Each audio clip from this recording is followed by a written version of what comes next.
আসসালামু আলাইকুম এভরিওয়ান, কেমন আছো সবাই? আশা করছি সবাই ভালো আছো, আমিও ভালো আছি। জাইনকে নিয়ে কিন্তু আমি মেলায় গিয়েছি। তো এই মেলায় গিয়ে জাইন কি কি কেনাকাটা করলো আর কোন কোন রাইডে উঠেছে সেটা তোমাদের সাথে আজকে শেয়ার করব। আমরা কিন্তু মেলায় গিয়ে অনেক কিছু খাওয়া দাওয়া করেছি। আর হচ্ছে জাইন অনেক এনজয় করছে, লাইটিং মাইটিং এগুলো খুব পছন্দ করে। তো ওখানে যখন গেছি আমরা মেলায়, তখন ওর এই লাইটিংগুলো দেখে খুবই ভালো লেগেছিল। তো জাইন কখনোই মেলায় যায় নাই, তো এই ফার্স্ট টাইম সে মেলায় গিয়েছে আমার সাথে। আর আমিও আসলে আমার বিয়ের আগে অত বেশি মেলায় যেতাম না, কিন্তু আমি আমার শ্বশুর বাড়িতে আসার পরে কিন্তু অনেক মেলায় যাই।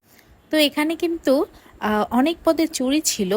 আমি কিন্তু সেই চুড়িগুলো দেখতেছিলাম যে চুড়িগুলো কত সুন্দর। আর দেখো এটা কত সুন্দর একটা কিউট ডল। এই কি রিংগুলা কিন্তু অনেক সুন্দর, এগুলা কিন্তু খুবই রিজনেবল প্রাইসে ছিল। তোমরা কি এই মেলাতে কেউই আসো কি না সেটা আমাকে জানাবে যারা ধামরাইতে আসো।